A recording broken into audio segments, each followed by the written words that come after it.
Speakmans are here now with your phobias. So we're going to get stuck in. Welcome. So nice to see you. How are you? Thank you. Let's start off with Lisa, first of all. Hello, Lisa. Hi, Holly. Hiya, everyone. Hi. Good to talk to you. Well, you've got a really exciting trip coming up. You're going to Disney World soon, is that right? I have in August with my daughter, yeah. Oh, my God. Yeah. And you think, well, this is the dream. We're going to have the best time. Except for one thing. You have a fear of... Rollercoasters. Oh. and you want to be able to break this fear. You want to go and do it. I really want to be able to experience everything and enjoy it all, but I'm just so scared. I know. I get that. All right. Right, Lisa, obviously you need to get over this because this is a trip of a lifetime going to Disney. So let me ask you, how many are you, right? Who's going? Just me and my daughter are going this time, yeah. Just you and your daughter. And how does your daughter feel about roller coasters? Well, she really likes them and really wants me to go on everything with her, and I'm just so scared, but I really want to try and do it with her. Oh. Amazing. Right, OK, so we know that you're not born with a fear of roller coasters, so have you got any idea at all when this started?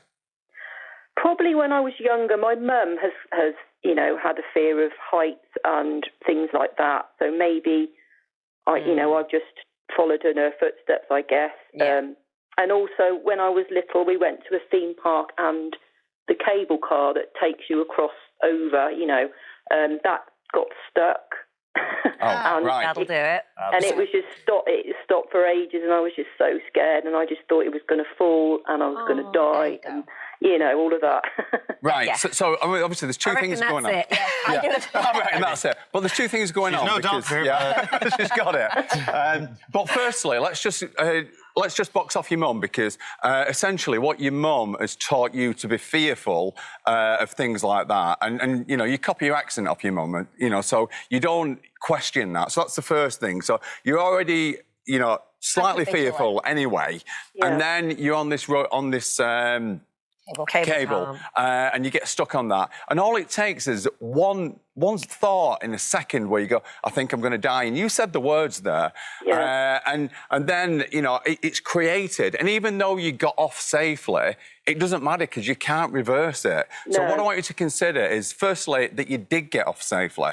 Yeah. OK, that's the first thing. And the second thing here is, obviously, you're going to Disneyland with your daughter, and your daughter obviously loves roller coasters. You know, so would you let your daughter go on something that's not safe? Of course not. No, of course not. OK, so these are things that I need you to consider. Number one, you felt afraid when you were a little girl, but you got off it and everything was OK.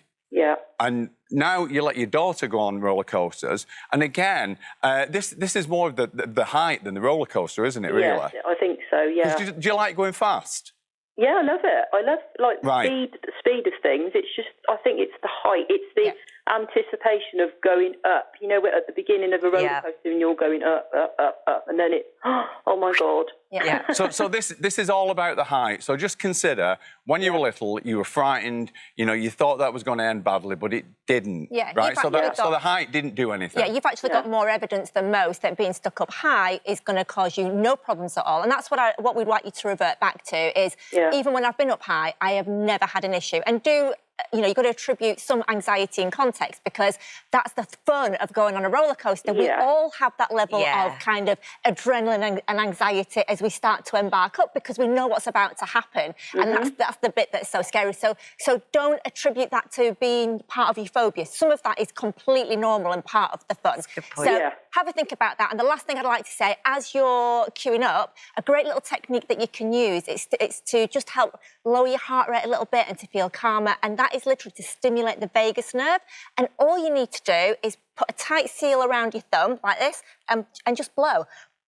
Yeah. Are you biting your thumb? Not biting it. I'm putting a tight seal around my thumb, and by blowing it, but there's no air. I'm not allowing the air to come out. I'm stimulating the vagus nerve, and the vagus nerve helps. Like I say, it helps to reduce our blood pressure, helps to reduce our heart rate a little bit. Don't overdo it because you'll go dizzy. But it's just a great little technique whilst you're standing in that line, just to help you feel it a little bit. And just one last thing, whilst you're standing in that line, just take a look at all the children who are also in that line and are also so excited to be on those roller coasters. Aren't roller coasters meant to make you scared? I think you're just going to have more fun at the end of it than most. It'll be a better experience. I know that I'll love it at the end. I know that I will. You will. And with all that information there on top of that, that should just help it just be more Send us a picture, Lisa, and have the best time, all right? Thank you so much. I've just stimulated my vagus nerve. It makes me want to go to Vegas. Is that what it's working really well. Rebecca is in Middlesbrough. She's on the phone as well. Hi, Rebecca. How are you? Hi. Hello there. Hello. Hi. So what's your fear? My fear is dogs. Okay. This is very common, actually, isn't it? It is. Yeah. So, quick question. So, if you've got a fear of dogs, how long have you had this fear of dogs, to your knowledge? I feel like I've had it all my life, as long as I can remember, pretty much. Yeah. But I think around a very young age, my mum said that I was always scared of dogs.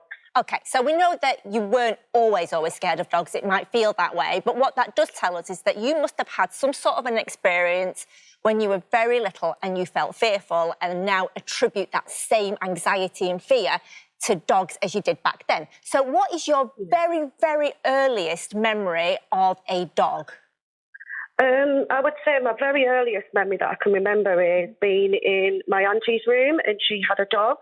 And basically the dog kept jumping up at me, barking at me.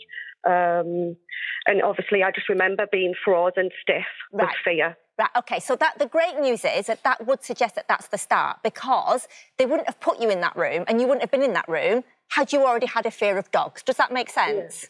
Yeah. So that's great, because you now got what we class as the installation, and it's that you need to think about. So did the dog bite you? It didn't, no. OK, so what did the dog do? I think I just basically jumped up and just barked at me. OK, and why do you think it might have been jumping up?